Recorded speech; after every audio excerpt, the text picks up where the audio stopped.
I'm Spencer Bouvier Taylor III of the Highway QCs.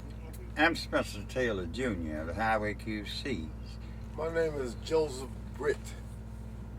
Mr. Taylor, just take us back to the history of the Highway QCs, where they started, and the original members. Thank you. The Highway QCs got started in Chicago, Illinois, 1948, and the original members at that time was Creedell Copeland, Charles Richardson, Lee Richardson. We had what we call Jake, and we had one more, Marvin. This was and Sam Cooke. Sam Cooke was the original lead singer of the Highway QCs, and they started back in Chicago. When did you come into the group? I came into this group in 1955. Okay. What was your role when you first came? But when I came in as a lead singer for the Highway QCs, and during that time, Sam had gone to the Soul Stirrers, and Johnny Taylor was there at the time. But I came in. I guess we would have to call it, as we do call today, a second lead singer to Johnny. And then you said Johnny had the first real hit. Johnny had the first record. Somewhere to lay my head was the first big record the Highway QCs had. What year was that? That was in it came out in 1955, and we began to travel in 1956. Okay. When did you bring Joe to the group? Joe came to the group in 1964. Out of Washington, D.C.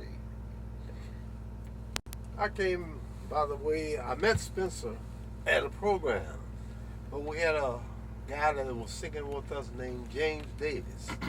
He introduced me to being a Highway QC in 1964, and I wanted to be a QC anyway, and I was real glad because I had been seeing James and knowing James a while, and I've been here ever since. How many years was that? Well, altogether, with a few ins and outs, I was here for about 35 years. Sam Cooke to you? Sam Cooke, to me, was one of the greatest singers that ever sang. One of the most popular singers that ever sang. And QC losing Sam was a big loss. But Sam went to Soul Stirrers, I must say. When he left QCs, he went to Soul Stirrers and stayed there quite a while. He left the Soul Stirrers in 1954 and went into the other field.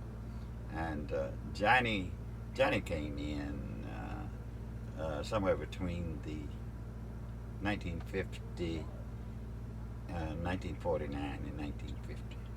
Johnny came in. But they were good singers. I thought Johnny was also a great singer, quite an inspirational type singer.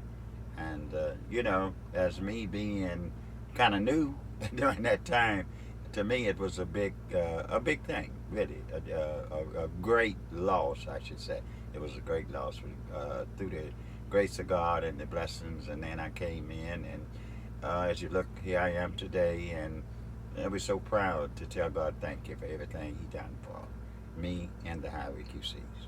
Well, first of all, listening to my mom and dad, if you would listen to them, they tell me about the stories about how I used to go on the road with my dad all the time, and how Dad would get his bags and leave, and I would cry. You know what I'm saying? So in 1983, my dream finally came true. Like I said, I was a junior high school.